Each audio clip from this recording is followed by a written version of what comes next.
வணக்கம். KPK coin staking பத்தி நீங்க நிறைய கேள்விப்பட்டிருப்பீங்க. ஆனா அது சரியா எப்படி வேலை செய்யுதுன்னு ஒரு சின்ன குழப்பம் இருக்கலாம். கவலைப்படாதீங்க. இன்னைக்கு நாம இந்த திட்டம் எப்படி செயல்படுதுன்னு ஸ்டெப் பை ஸ்டெப்பா ரொம்ப எளிமையா புரிஞ்சுக்க போறோம். சரி, அப்ப முதல் கேள்விக்கே போயிடலாம். இந்த கேபிகே காயின் ஸ்டேக்கிங் திட்டம் நிஜமா சொல்லப்போனா எப்படிதான் வேலை செய்யுது? வாங்க, இதுக்குள்ள என்ன இருக்குன்னு நாம ஒன்னா சேர்ந்து பார்க்கலாம்.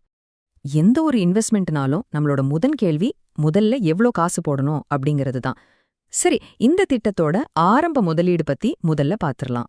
இந்த திட்டத்துல நீங்க நுழையணும்னா உங்க கையில இருக்க வேண்டிய ஆரம்ப முதலீடு 1,03,000 ரூபாய். 1,03,000? அது எப்படி வந்துச்சுன்னு யோசிக்கிறீங்களா? கணக்கு ரொம்ப சிம்பிள். நீங்க வாங்க வேண்டியது 1000 கேபிகே காயின்ஸ்.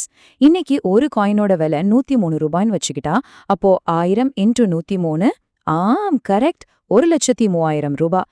இதுதான் உங்களுடைய முதல் முதலீடு. ஓகே, காசு போட்டாச்சு. அடுத்து நம்ம எல்லாரும் மனசுல என்ன ஓடும்? மாசம் நம்ம கைக்கு என்ன வரும் தானே? அதையும் பாத்துருவோம் வாங்க. இப்போ இருக்கிற காயின் ரேட் படி உங்களுக்கு மாசம் கிடைக்க போற வருமானம் 5,150 ரூபாய். இந்த கணக்கு எப்படி வருதுன்னு பார்க்கலாம். உங்களுக்கு பணமா வராது. மாசம் 50 கேபிகே காயின்ஸா தான் கிடைக்கும். அப்போ ஒரு காயினோட விலை 103 ரூபாய்னு வச்சா 50 × 103 மொத்தம் 5,150 ரூபாய். இங்க நீங்க முக்கியமா கவனிக்க வேண்டியது என்னன்னா, உங்க வருமானம் கேபிகே காயின்கள்ல தான் வரும். அதோட ரூபாய் மதிப்பு அன்னைக்கு என்ன ரேட்டோ அதை பொறுத்து மாறும். சரி, மாசம் வருமானம் ஓகே. ஆனா இது ஒரு நீண்ட கால முதலீடு இல்லையா? அப்போ ஒரு 5 வருஷம் கழிச்சு என்ன நிலைமைன்னு பார்க்க வேண்டாமா? வாங்க அத பத்தி யோசிப்போம். யோசிச்சு பாருங்க. 5 வருஷம், அதாவது 60 மாசம். ஒவ்வொரு மாசமும் 50 கேபிகே காயின் உங்களுக்கு வட்டியா கிடைக்குது. அப்போ 5 வருஷத்தோட கடைசியில உங்ககிட்ட 3000 கேபிகே காயின் சேர்ந்திருக்கும்.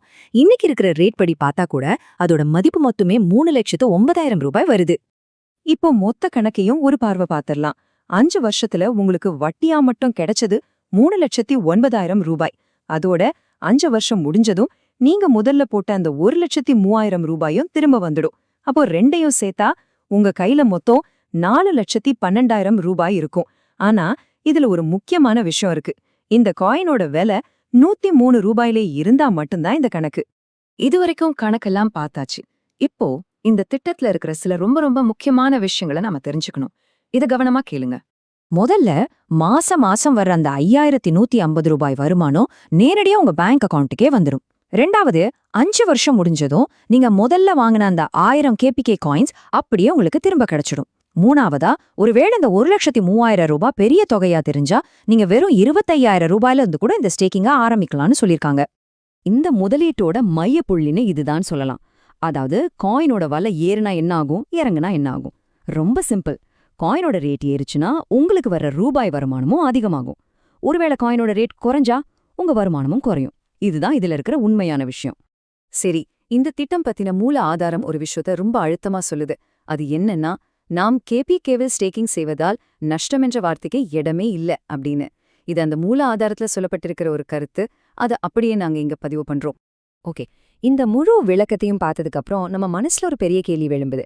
இந்த மாதிரி காயின் ஸ்டேக்கிங் பண்றதுதான் இன்வெஸ்ட்மெண்டோட ஃபியூச்சரா? முதலீட்டோட அடுத்த கட்டம் இதுதானா? இதை பத்தி நீங்க என்ன நினைக்கிறீங்க? யோசிச்சு பாருங்க.